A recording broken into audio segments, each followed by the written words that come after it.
Hello, everybody, and welcome back. Good morning. Good morning. Good afternoon. Depending on where We you have are. something very special for you today.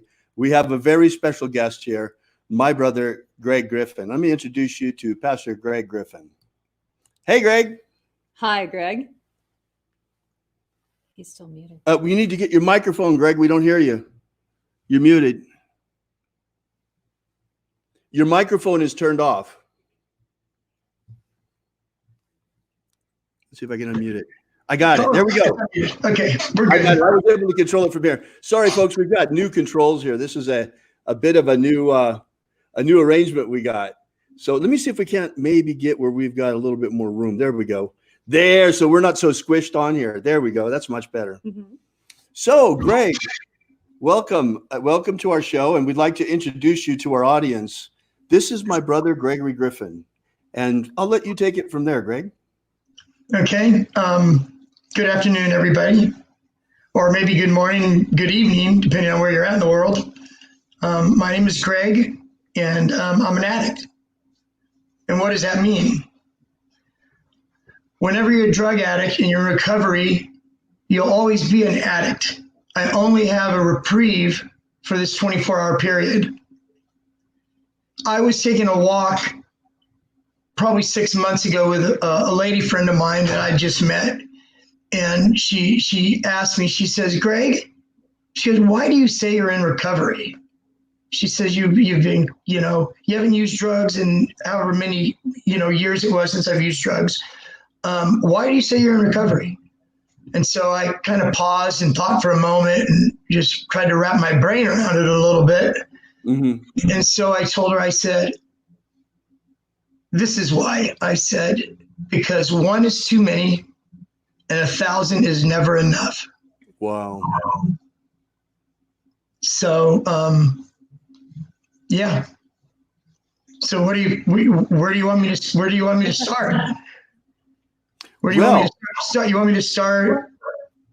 Well, that's an amazing start at the beginning, because so many people feel like it's a once and done thing. And if they don't do it once and done, then they're just doomed forever. Haven't you run into that? Yeah.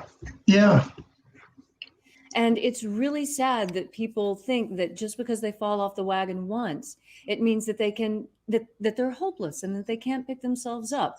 And I think it's interesting that you say of yourself that you are constantly in recovery, because what you're doing is you're reminding yourself of that. You're reminding yourself that you are capable of doing better. Yes. Now, why did you take it in the first place? I mean, I'm sure there's a lot of people like me out there who think to themselves, well, but you knew it was a poison. I don't understand. Do you see? Yeah. So are you talking about initial drug use initially? Yes. So why did I use to begin with? Is that the question? So I used to begin with out of curiosity, maybe mix in a little bit of peer pressure. Not really sure if the peer pressure is it, but curiosity maybe. Mm-hmm. And from there, it just took off. From being this athlete in high school that trained all the time like a madman, to now being introduced to marijuana joint. Everybody smokes it, right? Back in high school, at least probably 25% of high schoolers smoked weed. Right. And so for me, after that initial using, and I was around buddies, we used to score a lid then, we called it a lid. It was an ounce back then. And we used to buy joints at school. They were called pinners. Used to pay $2 or $3 for the skinny joint. Greg, can you back away from your microphone a little bit, please? Just back up. There you go. Good. Now we can hear you. Thanks. So anyways, when I started smoking pot, what it did was it opened the door to me to my new peer group. I was hanging around with a different peer group now. They used to call the stoners that were behind in our school as D dorm, and they used to hang out back there and get loaded. So anyways, through that, it opened the door to me getting trying methamphetamine mix. We had these things called cross tops, little white pills, had a little cross on the top. Mm-hmm. And I remember the first time I did those cross tops, it felt like it felt like electricity was coming out of my hair. It's like really, really, I really liked the way that it felt. So anyways, that progressed down the road to just various drugs and stuff. Right. There, and with that, there became legal issues where I started getting in trouble. Where I started getting in trouble for using, I didn't have money to go cop dope.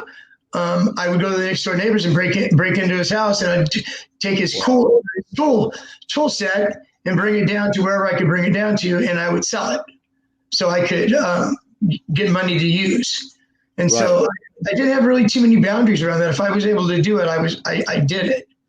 You know, it was very, you know, looking back on it today, something I feel very, very bad about doing. I actually had a chance to make amends actually to the next door neighbor. When I ran into him while I was running, after he moved away, I was able to make some amends with him.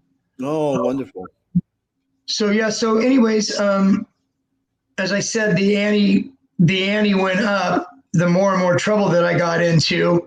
Right. I don't know how far into, you know, my legal history you want me to go. But anyways, it ended up, you know, starting out with county jail for 6 months. And then from there, it was a year in county jail. And then from there, I went up to Nevada, up to Lake Tahoe, Reno, Nevada, there, and wrote a series of checks over a weekend, a drunken weekend where all I was doing was drinking and gambling, and was able to write these checks, checking into the casino, checking into the hotel. My attic mind and my own cleverness, which was crazy because I was bound to get caught doing this, was I would take these checks that I got, and I couldn't cash them at a cashier's place because a couple of weeks before that, we ran that out to where they wouldn't cash any checks for us. So what my brilliant mind did was I checked in to the hotel, let's say Caesar's Palace in Lake Tahoe, and I would check in for 4 nights in the afternoon, and then in the evening at 2 a.m. I would go to the desk and say I had an emergency in the family. And so what they had to do is they had to give me back 3 nights of a suite that I was staying in at $200 a night. They had to give me back $600 cash because they treated it like cash. So anyways, that ran out. I ended up going to county jail. Security guards surrounded me and all. I had 2 fake IDs. I had one of not my brother David, my other brother Mike. I had his ID and somebody else's ID. Oh my goodness. And so when security caught up with me and they found these IDs on me, they said, well, you're not this. Who's this guy? Has your last name? So it's my brother. And who's this other guy? So anyways, that happens. I didn't really realize how much trouble I was in at the time for writing checks. Each check in the state of Nevada carried 1 to 10 years in the penitentiary. Wow. I plea bargained to 1 check. So writing the check at the hotel, 1 check is what I pled guilty to. And they gave me 5 years in the state prison for that. Wow. So yeah, that was pretty. It was. You would think that it would have gotten my attention. You would have thought that. Right. And so as it was, I was in prison, I think for 2 years, and my brother David, who is now interviewing me with his lovely wife Leslie, my brother David came to me and he said, you need to go to a drug treatment program, Greg. I'm willing to put up, $3,000, whatever it was, David. I don't know what it was. I still owe it to you this day, even though that you swore it off and said we're even at whatever point in time. Maybe, we'll see. Anyways. Doesn't matter, Greg. It doesn't matter. So anyways, I went to a drug program. David paid my entry fee. Stayed there 6 months, left prematurely again. They thought I had a foundation underneath me. It was only a matter of time until I started using again because I had nothing in place. I had nowhere to go, no new friends to hang out with. So I went back to my old ways again. And so anyways, I violated my parole, which was in California, and I was instructed to go back to Nevada. This is 1989. So I went back to Nevada. And I was supposed to go report to the parole department, but I didn't. So I stayed there, started drinking and using again, went to Las Vegas from there. And that's when I was introduced to heroin in 1991 in Las Vegas, Nevada. So coming from this guy that was smoking weed back in, what would it have been, 1977, which people say, there's gateway drugs that lead to stuff. So for me, it was either pot. No, it was either cigarettes, alcohol, and pot. Yes, that's what. Sorry about that. So, anyways, for me, it was marijuana that led to that actually set off the chain of events where it slowly and gradually it ended up me trying heroin. Didn't get strung out right away. I kind of liked the way it felt, except it made me itchy. And before I know it, I was hanging out with a buddy of mine that was an addict, and before I knew it, I had a heroin habit. Wow. So, yeah, and it was, it was. When I work at a drug and alcohol program now, and I see clients there and talk to them, and they were heroin addicts, right? And so, they didn't have any motivation for treatment or anything. I says, if you put in half the energy into your recovery right now as you did into your addiction, you're going to be okay. Because being a heroin addict was hard work. It was hard work. Really? I had to have money every single night. I had to have money before I went to bed. So I had enough to get what's my morning wake up, which I used to call getting well. I would describe it as getting well, so I'm not dope sick anymore. And so then when that happened in the morning, whenever we caught dope and we got well, then that's when the wheels started turning again, and where me and my buddy had to decide, what are we going to do today to hustle up the money, to fix again. And so that was an ongoing pattern. So, besides 91 to 97, besides getting locked up, got caught for paraphernalia, I ended up going to county jail for 30 days. And another time I got at an open container, something, went to jail for 14 days. So that's a grand total of 44 days. So 44 days. From 1991 to 1997, there was 44 days during that period that I didn't use heroin, that I didn't shoot up. I shot up every day, several times a day. And so my brother David here, that's back then, he used to do tours. He speaks 7 languages. Anyways, so he used to check on me because as part of his tour group, one of the stops was Las Vegas. And so whenever he was in Las Vegas, whenever he's in Las Vegas, he try to check in on me. And it's funny. Here's a little bit of a story about Las Vegas and David. One time I was in the Golden Nugget. That's where David used to stay, the Golden Nugget. And so I went to meet him, and it was early in the morning. It was like 5 in the morning or something like that, 6 in the morning. And so we were in the casino. And we were talking about something. And all of a sudden, security swooped on us. And so security asked me what I was doing, going to kick me out. And then David said, what are you going to kick me out to? I stay here. And so anyways, they said, well, if this is your brother, you shouldn't be hanging out with him because he's not welcome in this casino and he's not welcome in any of the other casinos around here. So, so that was very interesting. So anyways, just fast forward away from my heroin habit and how difficult it was and how tough it was, as you could tell, fixing every single day for 6 years straight, minus 44 days, was hard. So what ended up happening with me was I had pain in my chest one day, and me being a heroin addict, I'm not going to go anywhere. I wouldn't even go to the hospital because I thought I was going to be dope sick there, not knowing that they would give me methadone or whatever they're going to give me, or whatever it was they were going to give me to keep me from being dope sick. Anyway, so I ended up in the hospital. I had this pain in my chest. I thought it was my heart. I didn't know.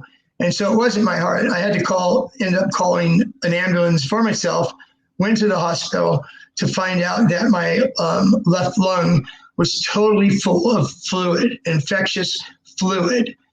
And so they admitted me to the hospital, obviously, tried to drain my lung. I was in the hospital for 2 months before they ended up going into my lung one last time to see what was going on. I had to have surgery. Then they had to go in my lung and scrape it out, all this just nasty stuff.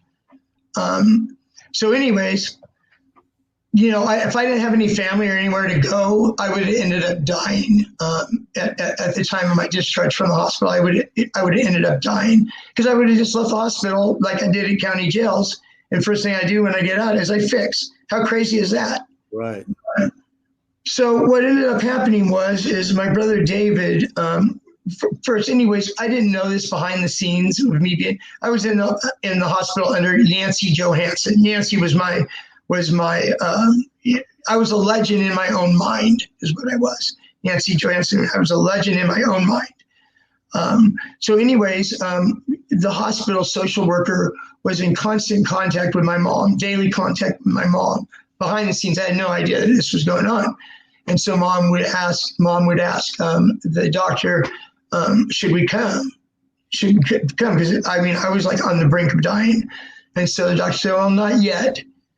And so anyways, I have this surgery, and for all the dirt and all the shit, my mom and dad, through the years, the hell I brought my mom through, from going to visit her son in Nevada State Prison, knowing they had to get on a plane, mom and dad, they had to get on a plane in Oakland, fly to the airport in Las Vegas, rent a car, and drive up to prison to see me with all these gun towers and razor wire and all this stuff. I later talked to my mom about this once I got clean and went home, and I'll tell you what they did for me once I got out of the hospital.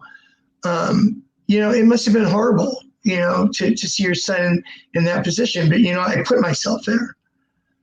So anyways, fast forward to the hospital in 1997.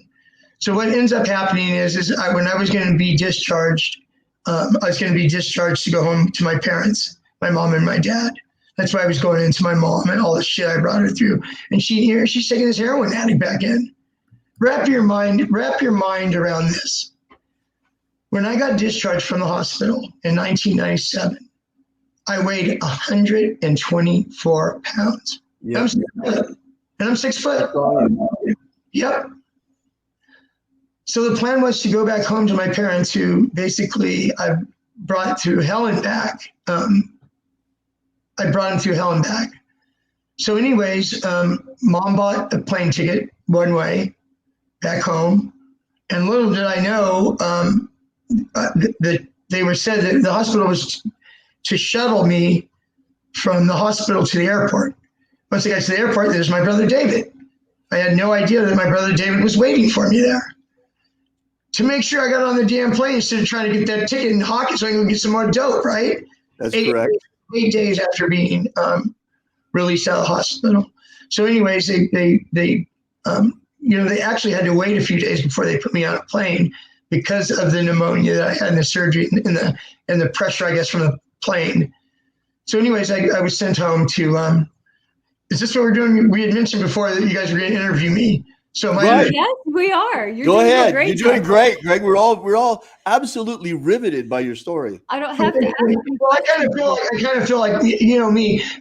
Just a little fast forward, a little information for the people out there that might be watching. Hopefully, people are watching this, because the end result of this is. There are, Greg. There are a lot of people watching this right now. We are right now. The end result to all this right here is that there's hope. Okay, I'm going to go chronologically go through what happened from my Vegas years. I call them my Vegas years. I call them my Yancey years, Yancey, Y-A-N-C-Y. The way I got that handle of Yancey was when I first got to Las Vegas, before I started shooting dope, I just drank a little bit. I was 29 years old, drank a little bit and stuff. Before I got started on heroin, I played poker every single day. And so I was called Yancey because there was a riverboat gambler called Yancey Johansson. That's where I got the name. Oh. So anyways, it's funny because my brother David, when he's seen me after I've come home to get rehabilitated and stuff after Vegas, my brother would bring up the name Yancey. Well, Yancey's gone now. Yancey, you put Yancey to bed when you left Las Vegas. My screen just changed. Is that right? My screen just changed. Yeah, that's right, Greg. We just made you big. Say it again. Made me big? We just made you bigger. You made me bigger. Okay. I like bigger, I guess. It depends, I guess.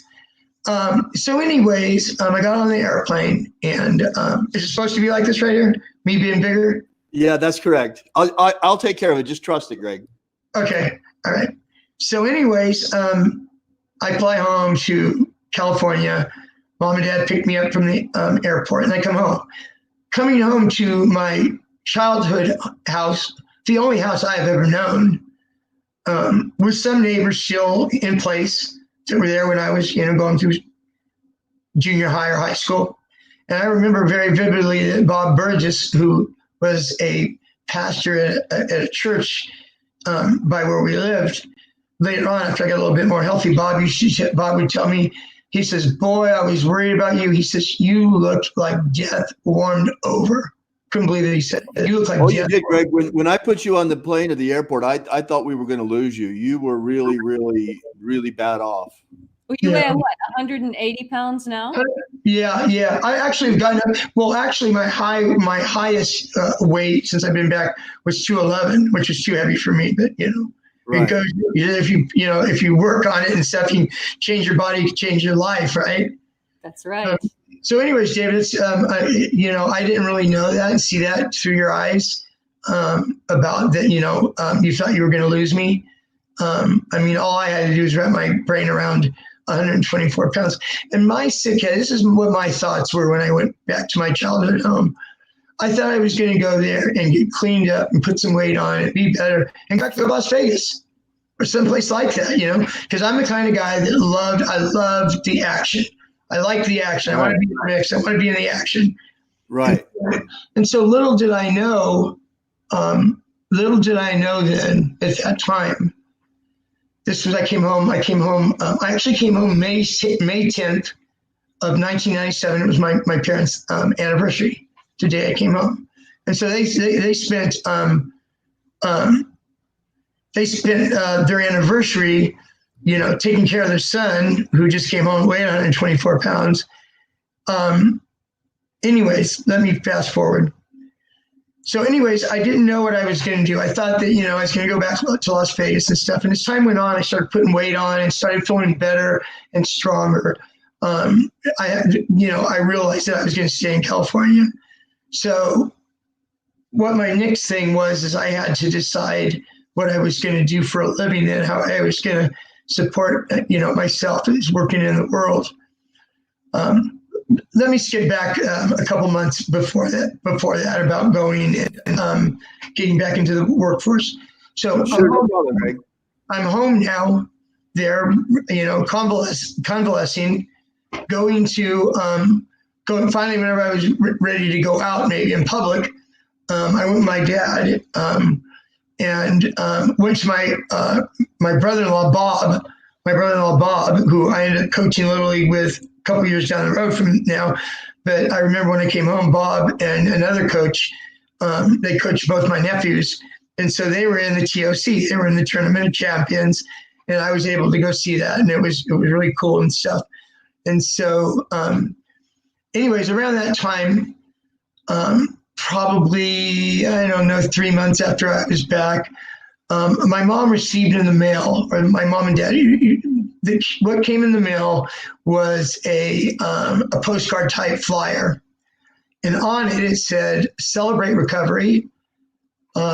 At some church that was in the area, November 4th, celebrate recovery, and said groups, small groups, this group, all that.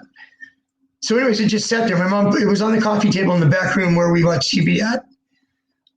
So anyways, time went on. I still remember the date vividly in my head. It was November 4th, 1997. And so when we were about a week away from that date, I told my mom, I said, I see that you put this thing here. And I said, there's a reason it's not in the recycle, and there's a reason that it wasn't thrown aside this stupid, crazy idea that I was going to get clean and go back to Las Vegas or stuff like that. Drug addiction is a very, very selfish, just to maybe draw closer to God. And, I needed that. I needed some type of something to sustain me and to be able to do something I can believe in, outside of myself. Or outside this stupid, crazy idea that I was going to get clean and go back to Las Vegas or stuff like that. Drug addiction is a very, very selfish, just a very selfish thing that, we hurt the ones that we love. So obviously I had hurt mom and dad really, really bad. So anyways, I told mom, I says, yeah, we'll go to that. And so she wanted to go with me to support me. She was going to go to support me. Little did she know she was going to get her own help. So the first couple of weeks was kind of like in a sanctuary area where things were discussed about recovery and so on and so forth. And so anyways, they had to like get groups of people, like the group I was going to be in. Greg, before we go on too much, what was it like to see that little thing laying out there that Mom left for you on the dresser there for you to see on the coffee table? It was just like Mom, passive aggressive. Mom was passive aggressive. She was, to the day that she died. God bless her. She died. My mom died this year, and from sticking needles in my arm, that side of my recovery, being a heroin addict, and all that stuff in my past. It's really, really strange, because whenever I got clean, I was home for a while, and so away from heroin and all that. My clean and sober date then of heroin was May 29th, 1997. My mom passed away this year on May 29th. Tell me that isn't a God thing. Yeah. So let me back up a little bit now. Where we were. Okay, we had to celebrate recovery. Mom was the key to your recovery, really, wasn't she? Mom and Dad, Excuse me. What would you say was it that was really the key to you turning things around? Going to celebrate recovery, probably getting close to God, going to those groups, individual groups and stuff. And little did Mom know, there were several groups there that Celebrate Recovery was from. It wasn't just chemical dependency or sex addiction or overeaters, eating disorder, all the disorders that you can imagine. I mean, they can only have so many groups, but Mom's was codependency. Right. And so while I was going to my chemical dependency group, Mom was going to codependency group, and it was really good for her. It was really, really good for her. And that was my turning point then, was whenever I went to Celebrate Recovery.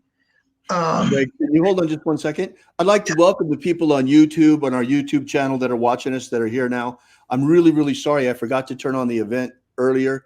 Someone just mentioned it in the chat, and we've now fixed that problem. So I believe, yes, see, also our people from the YouTube event are also there. Welcome. Thank you so much for coming in. Thank you for your patience. We'll be restreaming this again. I'll download it from somewhere else so we get the full video, including this part. So Greg, this is Greg Griffin, my brother, who's here with us. He's been telling us his life story.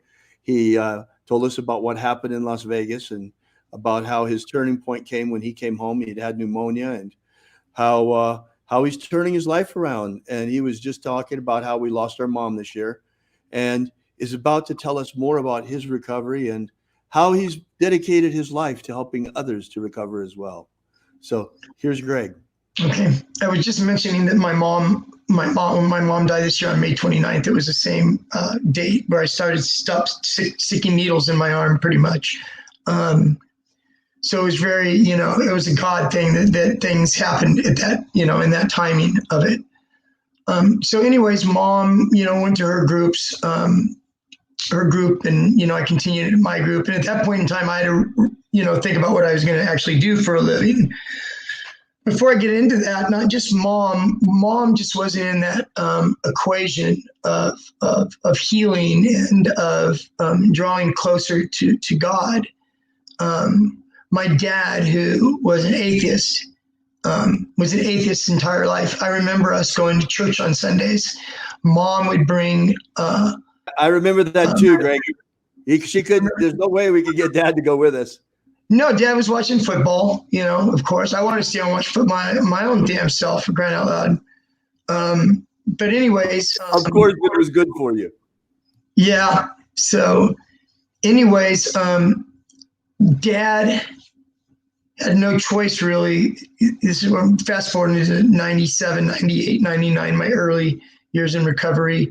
My father basically had no choice. He had a choice, but this is son coming home, heroin addict, 124 pounds. Mom, taking me, and Mom getting all of her own personal help, setting boundaries with Dad or whatever, however that looked, how that looked for her, where she was at in her recovery, really was in her recovery as well. Got my dad's attention, and my dad started going to church, and started going to church on a regular basis. He became really good friends with some people he met at church. And I remember seeing my dad. I was sitting a little bit behind, and my mom and dad were sitting together. And there's a period of time before the sermon or message of the day was spoken that there was worship time, where the music would play, and we were Baptists. So, I mean, out there Baptists. And so hands in the air, eyes to the heavens, in worship. And here's my father standing there, arms and hands extended up in the air towards God. And it was just amazing. It was amazing to see that. Celebrating your recovery, Greg. Yes, and moms too. Right. Right. So anyways, about that time, we're talking about what happened in my life. I had to decide what I wanted to do for a living. I had to nix my plan of going back to Vegas and hustling and shooting dope again. Go figure. I mean, how crazy of a thought is that, to go back to that? So anyways, I had to decide what I wanted to do with my life. And so from going to those groups, I really connected with the man, the man, John Nielsen is his name. And he's the one that spearheaded Celebrate Recovery, and pretty much turned him to my spiritual sponsor. Kind of took me in and put me under his wing, and just kind of walked beside me, And I remember vividly one of the things that he told me about things. He says, Greg, it's not that difficult. He says, you've got to change playgrounds and playmates. And that really resonated for me, because to this very day, I work as a substance abuse counselor. Now I work in a different, have a little bit of a different function than I've had. Been there for 21 years. But anyways, I mean, the clients going through there that desire to be clean and sober and lead a clean and sober life, basically that in whatever form or fashion that changing playgrounds and playmates has, it's like one of the number one things for somebody to get some clean time. You can't go back to the old neighborhood where the people are doing the same things, and you can't hang out with the friends. Take all those phone numbers, delete all those phone numbers on your cell phone. Why do you? Yeah, they're worthless. Exactly. What for? What for? Yep. So anyways, I went to school for 2 years to get, once again, thank mom and dad.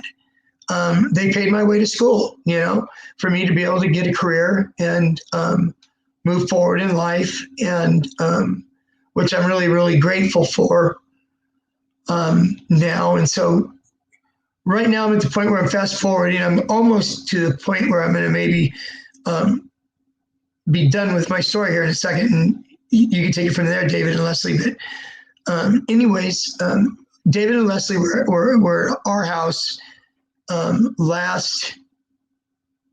Trying to think. I want to interrupt you for just a second to read you a few of the comments that are coming in, Greg. Okay. Violet Voyager says, my little brother passed and I just get very wide-eyed then. So in a way, his passing and a little divine intervention was a turning point. Hi, Greg. Zeldin Garriga wants to know, was the recovery group based on the 12-step group? Thomas says, let's see. What's up, amigos? Elmar says, I'm also in recovery, clean from heroin and crack for over 20 years.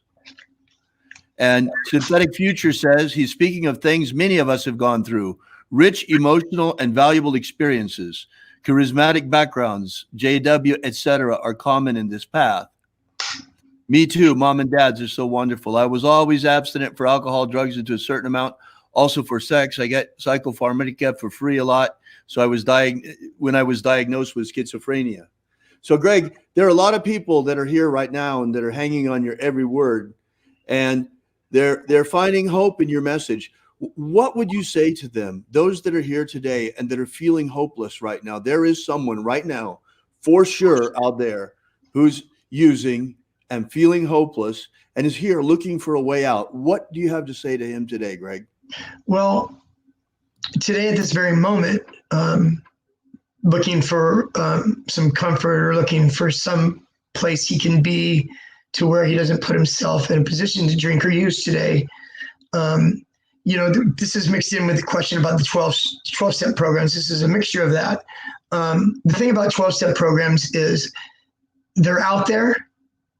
They're every day. They're several times a day. I know just from AA and NA, they have pamphlets and flyers, or you can get on the phone actually and call Narcotics Anonymous hotline or Alcoholics Anonymous hotline, and they can tell you where a meeting's at. When is the next meeting in your area? If you got to drive 30 miles, you got to drive 30 miles. How many times have you drove 30 or 40 or 60, 100 miles to go get dope, Right. So, my suggestion for the time being would be find a 12-step meeting and go. You just don't drink or use, or if you did use a little bit, you can't share. You can't share anything if you're under the influence. But you can go there, you could raise your hand, you could say, I'm an addict or I'm an alcoholic and I'm struggling and I need support. I don't know what to do. And I guarantee you, somebody's going to come up to you after the meeting and talk to you. Right. I think it's a daily reprieve.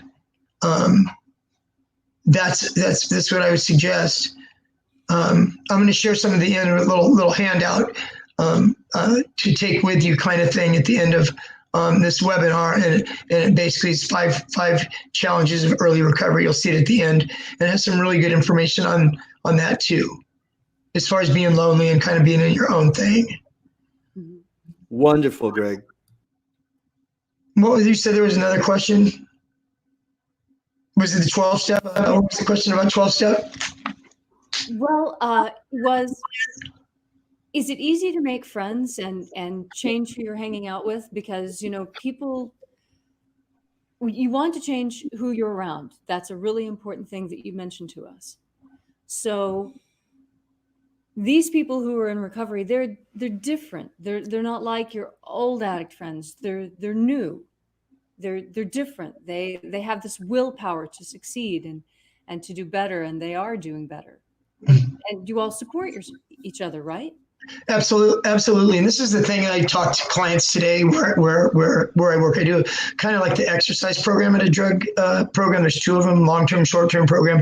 And I'm lucky enough to be able to go there Monday through Friday and be able to take both programs to the Cal Berkeley track. We're a half of a block away from the programs, a half of a block away from the Cal Berkeley track. And so exercise is really, really important, you guys out there. I mean, that's something that you can incorporate. So your question what did you ask about 12-step? Making new friends. Right. How do you make new friends? Right. That's really important, Greg. That's something you said that I think is really, really key. And, of course, if you go back to the same neighborhood, you're going back to the same people you've been hanging out with who are still using, you're going to use. Absolutely. So going from people who are using in your immediate community to building community with people who are already in recovery is huge. Yes. And so this is what I would suggest. And this is hammered. I'm not a 12-step Nazi or anything like that. I believe in it because of the fact of what you're speaking of right now, David. I don't hammer it. You got to do this. You got to do that. You're going to die. If you don't do this. The thing about 12-step is it's what we're just talking about as far as making new friends. If you go to a 12-step meeting, what I would suggest, so we're talking about transitioning from, first of all, delete all the numbers of the connections and the people that you used to talk to. Just because you're not around anymore, forget about it. You don't need those folks. You don't need those people anyways. They're just going to drag you down. So when you go to a 12-step meeting, there's a thing called sponsorship. In 12-step, you get a sponsor. It's kind of like I said to John Nielsen, the Celebrate Recovery. He was a spiritual leader. He was a spiritual leader to me. But you need to go to a meeting, several meetings, to get that, just to get that support. Raise your hand and say, I'm looking for a sponsor, whether it's a temporary sponsor or whatever. And to get a sponsor, what you do is when you go to the meetings, you keep your ears open and listen to people that share. And somebody that has clean time, I would suggest at least a year, maybe more clean time. Go up and ask them to be your sponsor. If there's meetings, there's sponsorship meetings, especially for that, where there's several people there that are willing to sponsor new people. So you get a sponsor that's been around for a while. What happens is this: the sponsor will introduce you around to all of his friends, from, Right. in the 12-step community. Get a sponsor that knows a lot of people. You can tell by other people coming up to him and talking to him, and casually you see all these people are attracted to him or whatever. He's been around. You know what, you feel it, you see it, right? Right. So right. Get a sponsor, and that's where it begins. He introduces you around. There's so much stuff that is involved in 12-step. Clean and sober dances, clean and sober softball leagues, clean and sober campouts, clean and sober river rafting. All right. So it's community building. Community building, and it's very normal. If there's an 8 o'clock meeting at night, AA lasts an hour, NA lasts an hour and a half. It's very common that after a meeting, a group of people go to the local coffee shop or wherever afterwards to fellowship. Right. And all of a sudden you see this construction worker over here that's been in the union for 25 years, that's got 5 years clean. You see this, you start talking to these people, you start picking their brain. You start finding out, what was it like for you? How did you stay clean your first month? What did you do to stay clean? Right. Asking people, and that is the beginning of building a foundation of friends. Ones that actually really care and give you. The other people don't give a shit about you. Right. Right. Well, now I've also heard that it's important when picking out a sponsor that you find someone who is of your same sex, that you don't get into the opposite sex sponsorship, because the first thing you need to learn to take care of is yourself. And then you need to learn to take care of a plant. This is when I was working with 12-step programs in Omaha, Nebraska, the program that I was working with, they recommended that you first start taking care of a plant. And that as you learn what the plant needs and how to be regular with taking care of the plant, like you're regular taking care of yourself, then you can move up to, say, a cat or a dog. And then once you've built a relationship with a cat or a dog, then perhaps you're ready for a romantic relationship. But I actually have seen problems coming up when someone in recovery finds someone who is absolutely gorgeous of the other sex, who is also in recovery. Yes, I want that to be my sponsor. I've seen that train wreck before, and I really caution people against it. It can be beautiful. It can be beautiful. I didn't get to see that part of it.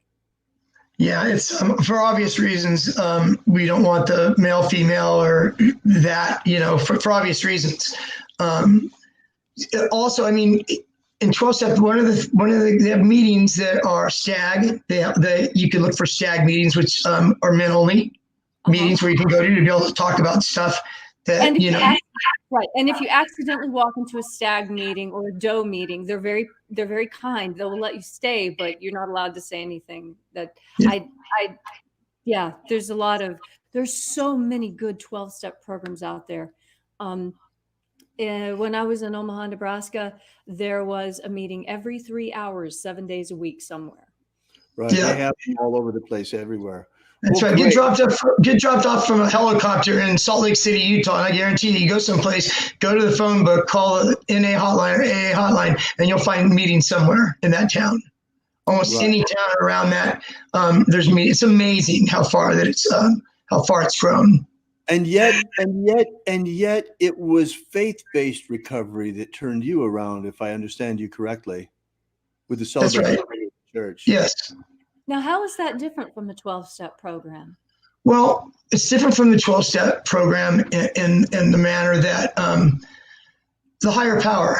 I've heard it said in AA meetings, if you're higher power, you can even make a doorknob your higher power. And there's acronyms, group of drunks, right? Got good orderly direction.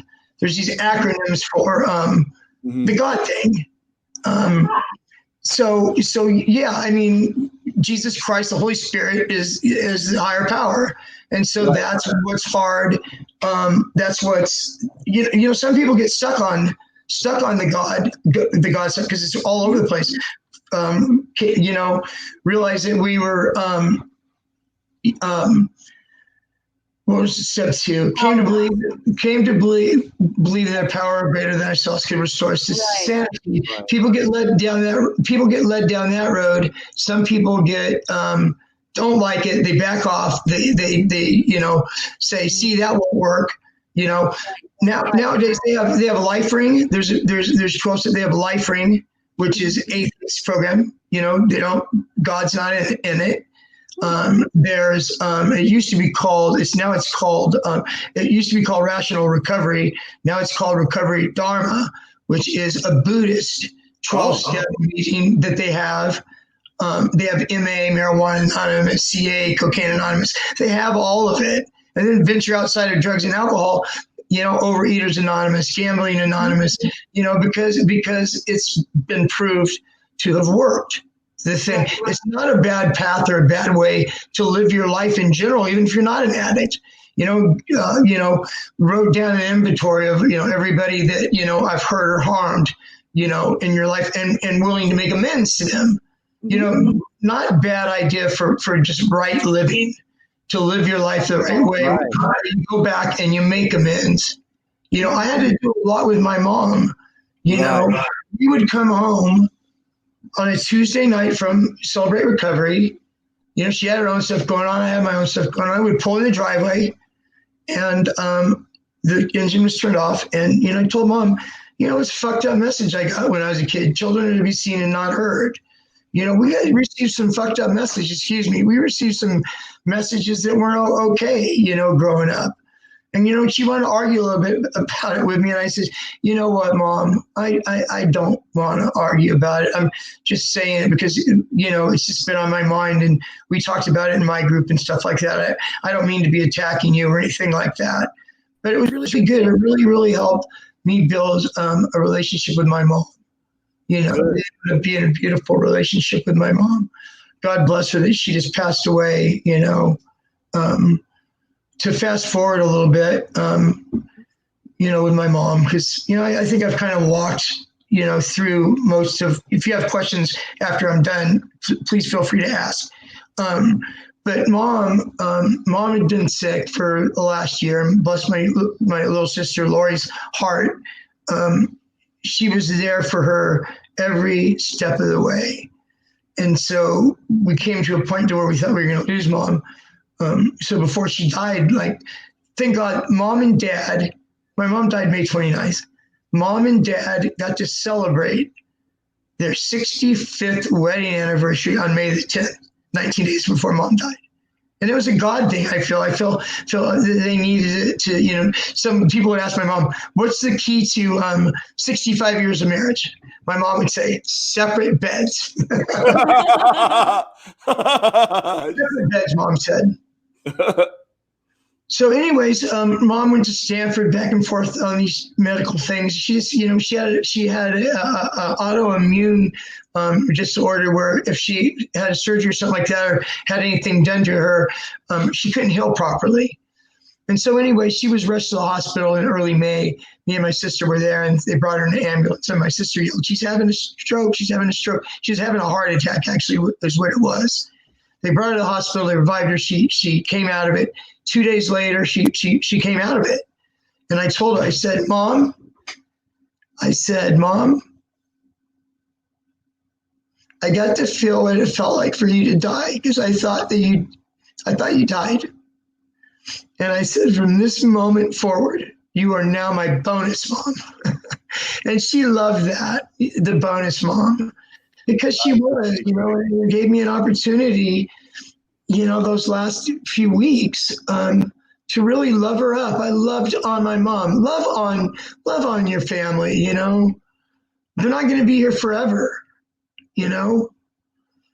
And so now we're at a place where, you know, my dad, you know, 65 years married to my my mom, currently my father. I mean, he's having a hard time. I mean, 65 years. And he's got some dementia and stuff going on, you know. And so I'm there for him. I live with my dad. I help take care of him with my sister. And so anyways, I had a moment with him an hour and a half ago, 2 hours ago. It was a touching moment for me.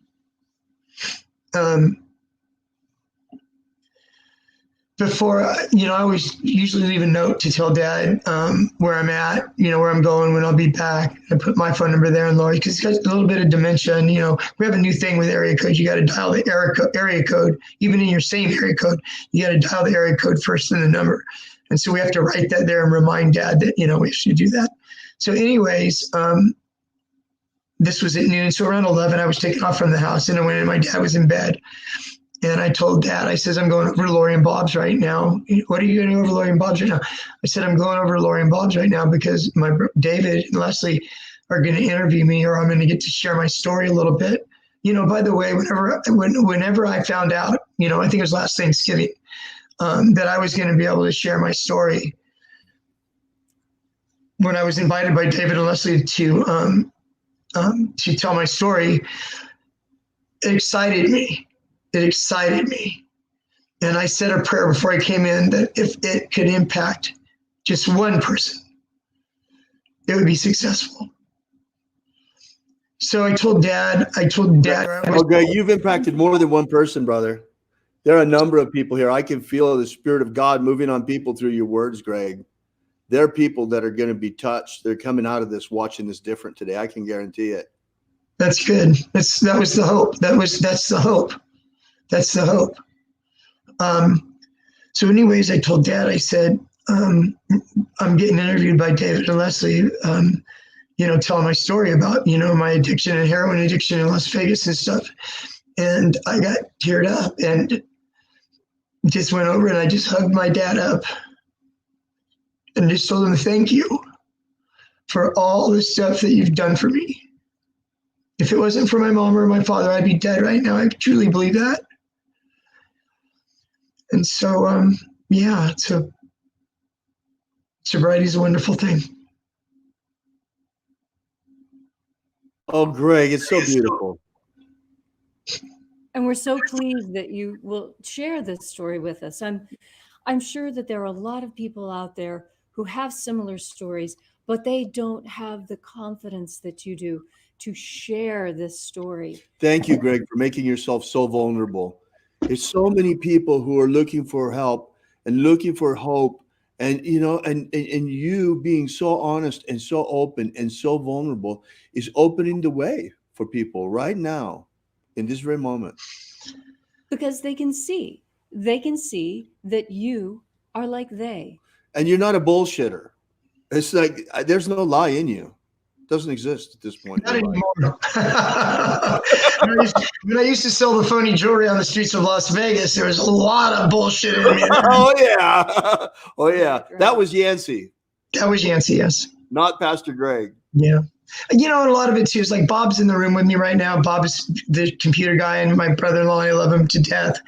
And my sister Lori, it's just, and then Dad at home. I mean, I'm surrounded with, love and friends and caring and all that. And it's what life is all about, is relationships. Absolutely. And stuff. So for those out there that are struggling, I mentioned the 12-step stuff, when you pick a sponsor, pick somebody, you got to remember there's going to be a part of vulnerability to you as you work the steps with your sponsor. Find somebody that you feel like you might be able to open up with and share. Because I'll tell you what, in sharing your hurts, habits, and hangups with somebody, there's power in it. To be able to name it and say it and put it out there and process it with your sponsor and move through it. There is so much there's so much power in that you let it go. You let it go. It's gone. It's the past. Move forward, So yes, any questions? Are we going to open up for questions or anything, David, with anybody? Or are we set up to do that, or in the chat? Or are we going to be able to open up with anybody to share? Yeah, we will in just a second, Greg. Okay. What else do you got? I'm going to take a look here and see if we've got if we have, all we can do is read their comments. If you have questions, be sure and post them in the comments. Okay. In this platform, we can't have them join in with us so easily. Maybe next month. Maybe in next month's webinar. The next time, Greg, that you want to come here with us, we're going to do this in a group setting where people can also talk to each other. Mm-hmm. Today we thought it was the best is to do this because you'll reach the largest audience. A lot of people will hear about this and will be moved by your message, I'm sure. Mm-hmm.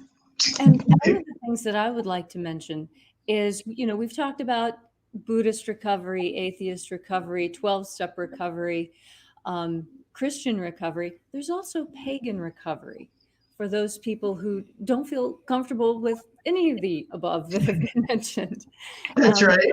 And there's also magical spells that go along with recovery. And there's Buddhist mantras that go along with recovery. And you've described exercise programs that go along with recovery. It's huge. Exercise. If I could give somebody, if I could give an addict that's recovering two traits or two things to gravitate towards. One of them would be exercise.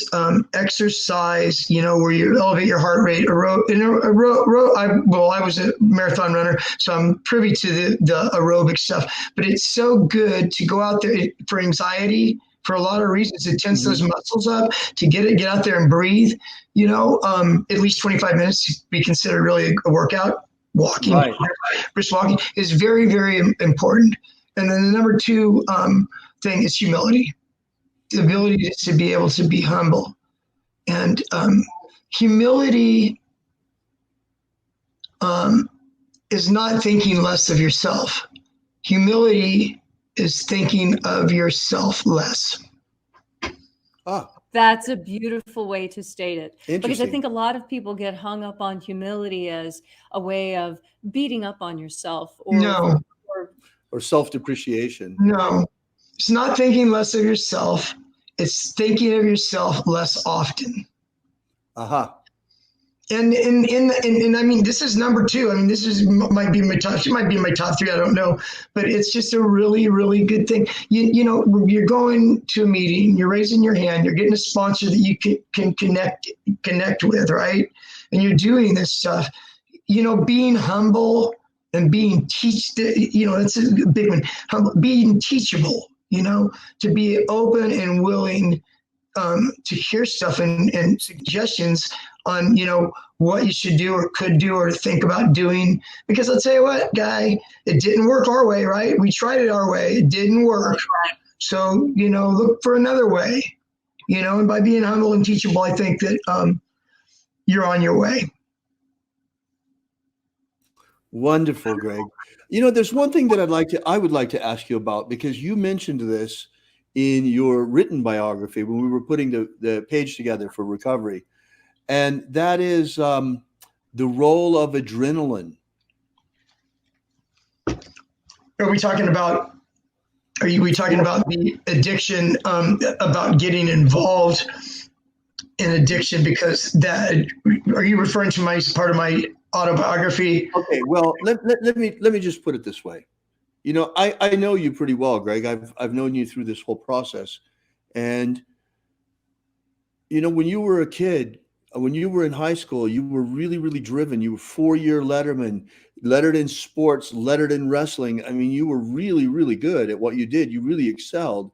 But you yourself talk about how for you, what was so important was the adrenaline rush of it. And that's why you liked running marathons and stuff like that. So I'm wondering what role that adrenaline and considering adrenaline might have both in falling into addiction and in recovery. I think for you, for example, I'm sorry you had to have a hip replacement as a result of having run so much, but I think running was a blessing to you. You got a lot of the adrenaline from running that you would have gotten through the addiction. Yeah, that's true. So you're referring to the transfer of me having that adrenaline in my life in the past, and when that adrenaline. So I think what you're talking about, David, is when you're bringing up sports and all that. When I used to run and wrestle and competed in sports and stuff, I was driven there as far as, to win, to win the race or to do whatever, and got used to winning. I liked what it felt like. Like to win. There was a rush behind that. There was a rush, but you win a tournament, you're on the top step of the thing, you're getting this little olive branch, whatever hell you get. There's this cool. It's cool. It's there wasn't a feeling like that at that time in my life. It's the best feeling I'd ever felt. So once I smoked that joint and graduated high school, and there's no longer any sports to be, any races to be, run, I really feel like my addiction in the beginning was almost like a replacement to that adrenaline. The euphoria that I got from doing methamphetamine, the euphoria that I got by doing cocaine, all the euphoria in that was wanting to have that feeling again, you know, and we see how far that took me, you know, didn't work. Right. Yeah. Wonderful. Are there any more questions? Yeah, and let's see if there are any other questions. I don't see necessarily here a question, but oh, Greg, you're going to like this. Elmar says, Greg, you are talking to my soul.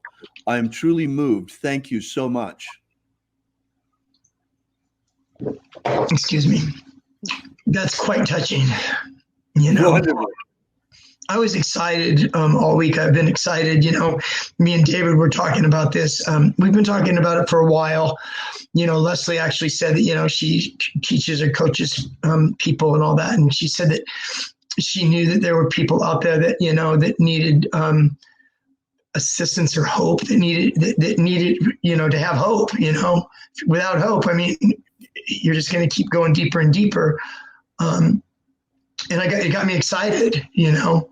It got me excited. And so yeah, it's very cool. I'm happy to hear those. I'll read those afterwards. Is there going to be a place for me to be able to read? Is there going to be a way that I can communicate individually with some of these people?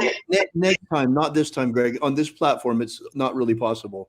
You can see the comments. They're on the side there. If you click to the side on the comments, there's a comments button on the side of your screen. Oh, God, I see them. And then you can see the comments yourself there. Yeah, this afternoon, just looking at a couple. God. Oh, we appreciate you, Greg. We appreciate your being here and appreciate your sharing. I'm so happy that something good has come out of this, because even though it was so painful and everything that you went through and nearly losing your life, you come out of this with such valuable life experience that can touch the lives of so many people. And in fact, in the last 20 years, has touched the lives of so many people as you've been working as a drug and rehab counselor. Yeah, I'm also a real estate agent. Just throwing this in there because I have a comment to say about the drug and alcohol counseling. Greg, we lost your mic for some reason. We can hardly hear you. Oh, sorry. Go ahead. Can you hear me now? You're fine. It was me. Sorry. Can you hear me now? You're Can you hear fine. me That was mine. My bad. My bad. Go ahead. I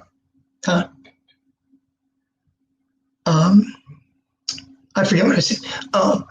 Whenever I talk about the drug and alcohol program that I work at, and people in my life that know me, going throughout the day, I'm going throughout my day, and they say, "Where are you going?" I said, "I get to go to Newbridge today. I get to go. I get to go. It's I get to go, not that I have to go. I get to go, because it's special, you know, in my heart that I get to be able to go and do this and you know, interact with the clients and talk to the clients and instill that hope and stuff, because they are me. They are me. Right. And I see that, you know, somebody was leaving the program the other day, and I asked one of the clients, I said, who does he know? I mean, who's he close with? He's close with this person. He's close with that person. And I says, get them together and we'll go and we'll talk to this guy, right? So they go and they talk to the guy and they tell him the reasons. Well, you got a daughter that's, you know, 8 years old. You go out there and you relapse. You got these crimes hanging over your head. If you leave here prematurely, you're going to go to jail, right? And so they do what they can do to be able to get this person to stay, right? Whether it works or not, I tell my clients that rallied up to talk to him afterwards, I said, not only is it important that you're talking to your peer and trying to encourage him to stay, you are talking to yourself as well. You are reinforcing your own recovery by saying the things that you're saying to him. Mm-hmm. Right. That's right. You know, we talk about that pretty frequently, David and I, that when you really get down to it, if this is all God, all of it is created, and it is all one. I'm you, you're me, we're both David. We're all just reflections of each other. But you make that operative. You actually bring that type of very high-minded, philosophical, ethereal idea, and you bring it down to earth in such a way that it makes it a viable way to become whole again. It's really impressive, Greg. Thank you. Wonderful. We so appreciate your being here. So, Greg, what's it been like over the past 20 years working with people in recovery? Well, it's cool because, you know, it gives you purpose in life. And I think purpose is important, you know. Yeah, and I mean, it kind of reinforces, you know, what I share with them, you know. One of the programs that I work at, I work at two different models. One is a medical model. And the other one is an old TC is what it is. It's therapeutic community. They've been around a lot in the 70s and 80s. They're fading out right now. But anyways, it's behavior modification. It's what it is. So the two programs are totally different, you know. Right. And so yeah.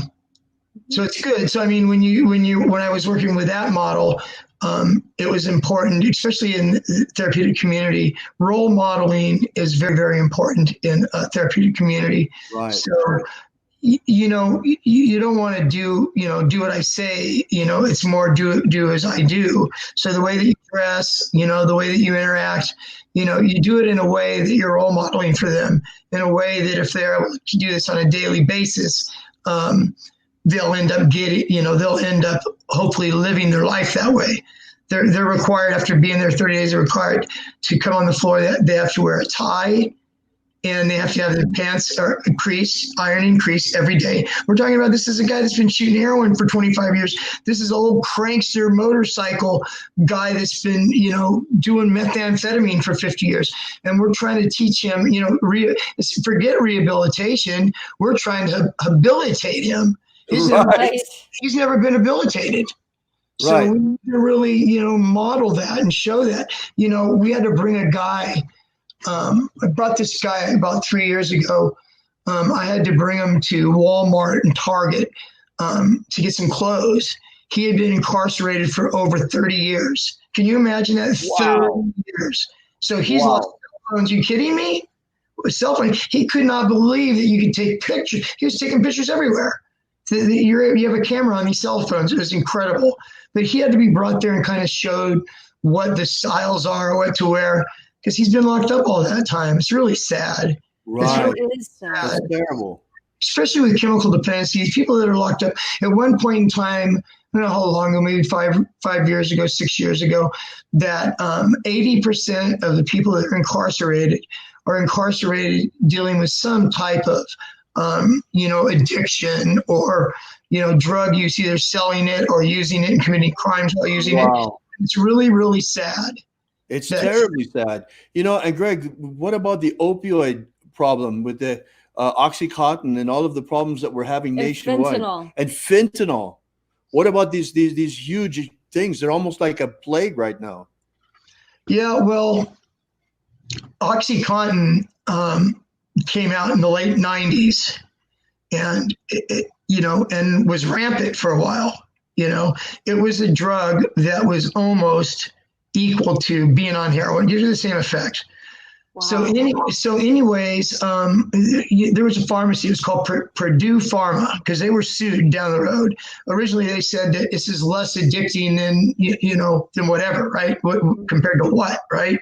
Right. So anyways, you know, they developed a thing that's called PMP. It's the pharmacy. It was a way of monitoring pharmacies and how much OxyContin prescriptions there were, to kind of have some kind of watch dog. And so they were able to go back. Purdue Pharma got sued. They had to pay all that stuff off.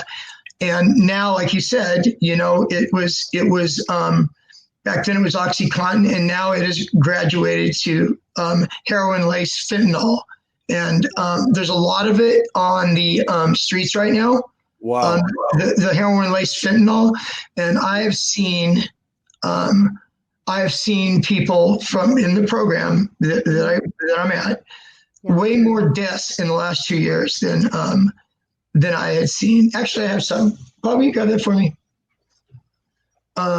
This right here, I brought a little special effect. Can you see it? Yes. This Can you hold it a little bit closer? Yeah. Let me just make you full size. Oh, his camera froze. Whoa. This is a Narcan kit, okay? And what Narcan is paramedics use it in emergency Your rooms. camera froze for a minute. Can you hold it up again, please?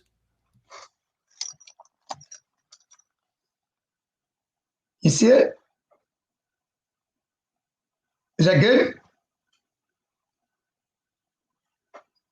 Yeah, it's good. Thank you, Greg. So now what's happening is anybody that gets a prescription of opioids, Vicodin, Oxycontin, methadone, fentanyl, whatever they get at the pharmacy, they have got a new thing where they give you a prescription for this, and you've got to fill this prescription to have this kit. With the program I work at now, upon discharge, whether you leave treatment against staff advice or whether you successfully complete treatment, for all opioid users, they are sent away with a Narcan kit in hopes of whether you use it on yourself or somebody, you have it on you, and if somebody that you know is OD, it actually has a little, just so people kind of get a little bit of a thing. And look at everybody. If you're an opiate user, or you know somebody that's an opiate user around you, there's always relapse. There's always overdose potential, and this is simple. Can you see this? Yes. Yes, we can see it. This is nasal, okay, which is easier to manage. They have Narcan and this little nasal spray. There's somebody around you overdoses. You take this sucker and you put it up the nose and you squeeze down on it. And it takes you out of that. Hopefully, it takes you out of that overdose. So the good thing is the streets, besides heroin laced fentanyl or fentanyl. Oh my God, that they have to do that now. Oh my goodness. Well, so I mean, heroin laced fentanyl or fentanyl laced heroin? You mean heroin laced with fentanyl? Oh wow. Heroin is laced with fentanyl. And that's how all these people are ODing nowadays, because they don't know what they're getting. So what's happening now is it's like methamphetamine. All this. You got these backdoor chemists out there that aren't chemists cooking up this concoction with the right ingredients and stuff to make fentanyl. And what they're doing with that is they're lacing heroin with it now to make the heroin supposed to be more potent, but what they're doing is people are dying. Right. And so people that are cooking this, mind you, fentanyl is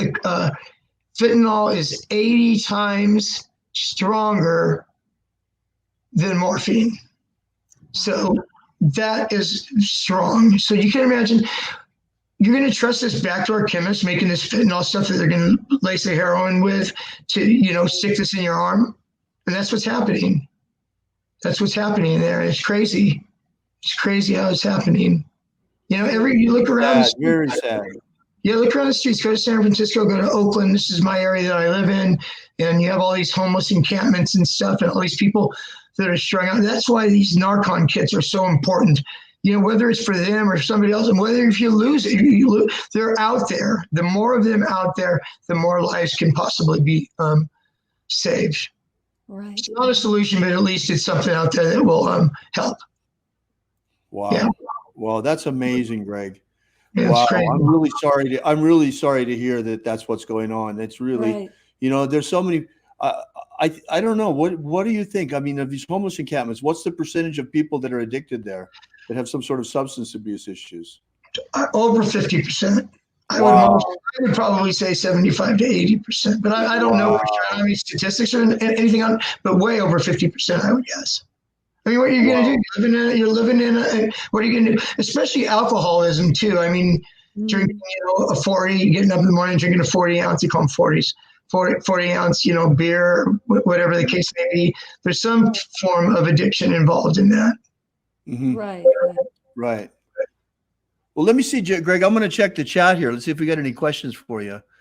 Yeah, Elmer says here in Thunder Bay, we have the worst opioid problem per capita in Canada. May God bless you, prayer.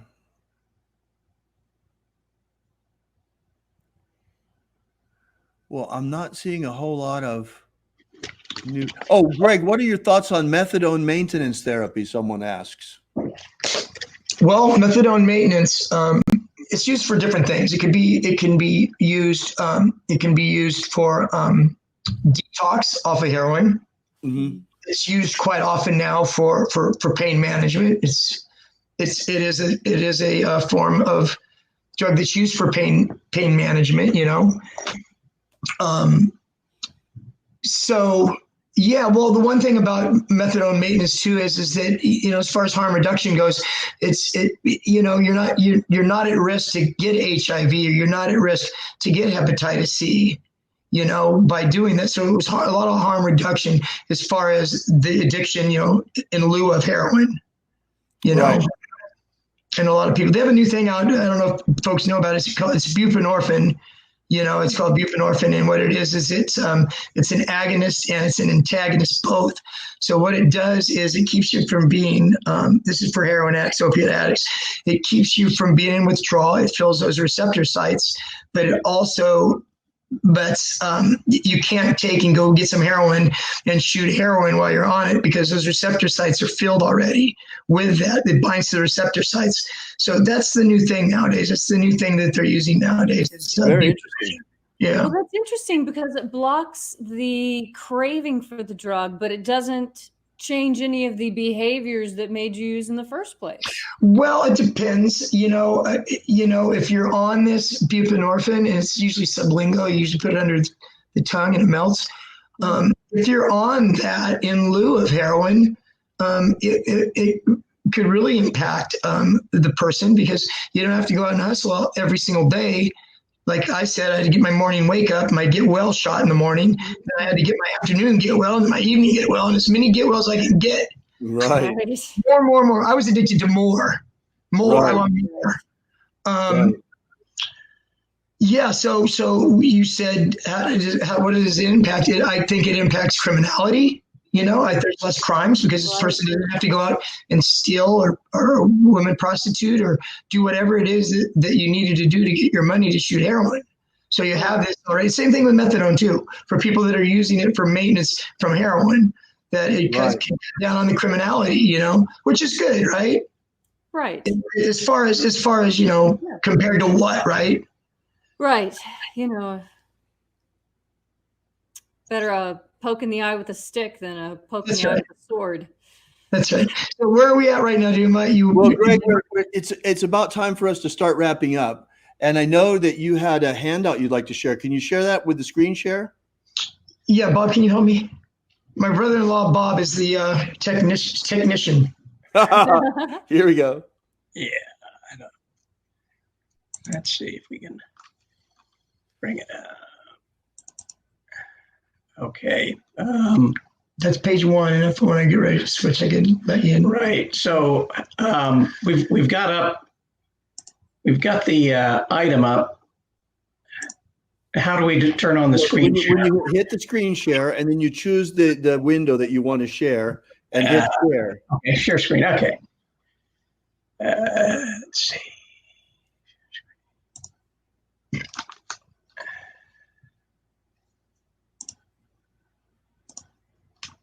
Okay. Got it. There we go. Yes. There we go. There There it it is. is. We got it. There we go. Perfect. There we go.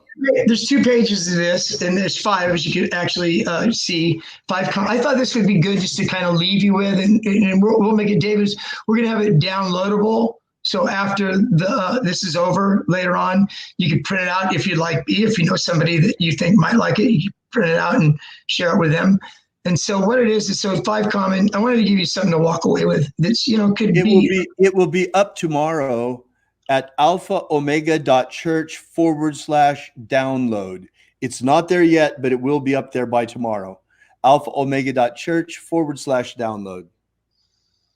Okay, so 5 common challenges in early recovery. Yeah, I'm not up on the screen. Is it okay? Am I up somewhere or no? No, you're here. You're here, You're Greg. here. You're on the We side. see you. You're on the side. Okay. Okay. So these are things that are challenges for anybody in early recovery and anybody now that's thinking about, wanting to be in recovery and cut loose. So let me read briefly. Everyone who attempts to stop using substances runs into situations that make it difficult to maintain abstinence. Listed below are the 5 of the most common situations that are encountered during the first few weeks of treatment or attempts towards treatment on your own. On the outside, if you're deciding to try to quit substances on your own. Next to these problems here, not only we're going to illustrate what the problem is, also there's some new approaches or some thoughts, just thoughts to kick around in your head to say, yeah, that makes sense. Okay, so this is good because we discussed this one already. Friends and associates who use, okay? You want to continue associate the problem is you want to continue association with old friends or friends who use. Okay, new approaches, we talked about this already, right? Try to make new friends at 12-step meetings or mutual self-help groups. Participate in new activities, hobbies that will increase your chances of meeting people. Once again, the thing with the 12-step, you're meeting these abstinent people. Plan activities with abstinent friends and family members. Where are you going to meet these friends, these new friends? 12-step meetings. Okay, then there's anger, irritability. So it talks about a little bit about that. 3 is substances in the home. It's very normal. I do an intensive outpatient group, which is they're not in a residential setting. They come, 4 nights a week for 3 hours in groups and stuff. And it's not uncommon to have a gal in the group that has a husband that whether he drinks alcoholically or not, he drinks nevertheless. And so it's hard to have somebody going back to a home that has beer or wine in the refrigerator or hard liquor around. It's tough. So what are the approaches? Get rid of all drugs and alcohol. Go figure, right? Ask others from using and drinking at home, which is true. If you have a partner that drinks or uses at home and you're in treatment yourself, have a conversation with your loved one. Let them know that, it's too hard on you. It's too much of a struggle to have that around. Can you go to page 2, Bob? Use your down arrow. Right here? Yeah. Okay. And the last 2 are boredom and loneliness. A lot of people feel this way. It's like when you're using, like when I was using, there was a lot of stuff that went on in my life other than using the drug. There was all the excitement of getting over and doing this and doing that it became boring. Life became boring and you're lonely. So stop substance use often means that activities that you did for fun and the people with whom you did them with must be avoided. It's a tough one, right? Put new activities in your schedule. Go back to the activities you enjoyed before your addiction took over. And number 3, go figure, develop new friends at 12-step or mutual help meetings.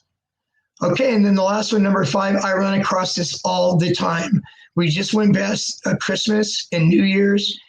And I remember when I first came home in 1998, 1999, and 2000, on New Year's Eve, I made sure my butt was in bed, ready to sleep at 10 o'clock in the evening. Because Good idea. That was my new approach, right? My new approach was to go to bed. Because New Year's Eve for the most part, is a party and holiday. Okay, parties, dinners, business meetings, holidays without substance use can be difficult. Okay, so what do? Have a plan for answering questions about not using. I always recommend, a seltzer water or a 7-Up, and having something in your hand, even, you know what I mean, that you have that oral. Right, what a Martinelli, something to say cheers with. Right. That's right. And you know what? In the world today, if somebody doesn't drink and they're drinking a Perrier or a Crystal Geyser or whatever, that's, some people that's looked at favorably sometimes by people you don't drink. Start your own abstinence celebrations and traditions, Right. Have your own transportation to and from events, okay? And leave if you get uncomfortable or start feeling deprived. To add to that right there, to add to those special occasions or any occasion, be it, a wedding, a birthday party, whatever, I recommend for somebody going into this in recovery to bring a clean and sober friend with you that you know you're close to as your support, you know, Right. and to hang out with you so you have that. Or develop a plan, like I said earlier. No going in that if this happens and this happens, I'm just going to leave. You know, I give myself permission to leave. So Right. kind of Right. put together a plan. That's a big one right there, number 5, special occasions. Right. Yes, it is. Right. It's huge. It really is. So there's some That's questions huge, here on the bottom of, you know, the 2 questions are some of these issues likely to be problems for you in the next few weeks? Which one? How will you handle them? So what it's doing is having you identify what's coming up. You know, I identify that, you know, my wife's birthday's in 3 weeks, whatever it is, and how will you handle. So craft together a plan. Put together a plan. What do they say? What is it? Failing to plan is planning to fail. You know? Right. So plan ahead on those type of things. This was really wonderful, David and Leslie. I really, really enjoyed this. It's funny. I want to share with. How do I click off this, Bob? Yeah, let's turn off that screen share now. There we go. I got All it. right. I got it. We're good. Oh, Bob's pulling mine up too. We're good. Okay. Greg, the screen is yours. Okay. Let me see what I lost my train of thought. What I was just going to say. So, anyways, I guess in closing, you know, thank you for thank you, David and Leslie, for giving me the opportunity to do this. It doesn't get any better right now as I'm feeling this and I'm saying this right now to the screen right here and reading some of the comments. Some of the comments that were there. This is just a beautiful, wonderful thing for me to be able to do this, to be able to share my story with somebody. Am I perfect? Heck no, I'm not perfect. Do I still have issues? Heck yeah, I still have issues. It's called the human condition, for crying out loud. That's right. And I got my brother-in-law, Bob, that did this computer stuff for me and pulled these up. I love him to death. He's been so supportive through all this with my dad, you know, taking care of my dad. And, you know, I told my sister to go back to mom and dad, you know, the bonus mom and all that with my mom. I tell clients at work, they found out that my mom had passed and, you know, they give me their condolences and stuff. And I said, you know what? I said, after all the stuff that I've done in my life and lived, me and my sister were there every step of the way with my mom. And I told my sister, I said, my job right now, I live with my dad, so I'm caretaking with my dad. My sister co does that, and my brother-in-law Bob does that too.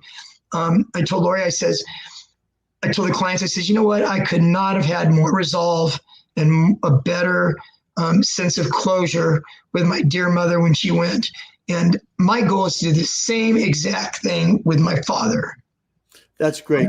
Thank you so much, Greg, for coming here and sharing your experience with us. Everybody here really, really enjoyed it. I know they did. And, you know, I want to make a quick announcement just before we go, Greg. And that is that today is the beginning. This is the kickoff. This live event is the kickoff of Alpha Omega's new recovery program. Now, my brother is going to be doing, you know, coming back here and doing pastoral counseling and doing groups. This is not the last time that he's going to be here. Next time, we're going to try and have something that's a little bit more friendly to interaction so that you can interact more with Greg, those of you who want to. So this is going to be a monthly thing. Greg is, at this point, committed to come once a month, and we'll see how it develops after that. So anyway, if you're not on our mailing list yet, you should be. You need to get there. You can sign up for it by getting our free download at thescienceofmiracles.com, for example, and you get that download and you'll be on our mailing list, and we'll let you know when the next one is and what's going on. We're planning on having something every third Saturday of the month.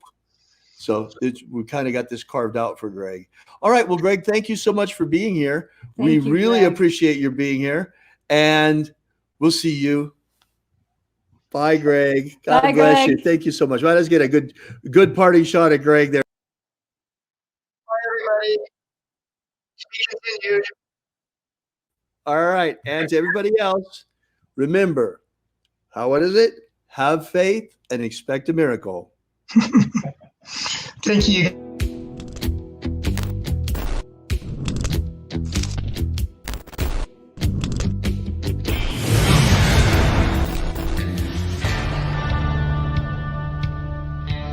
Alpha Omega.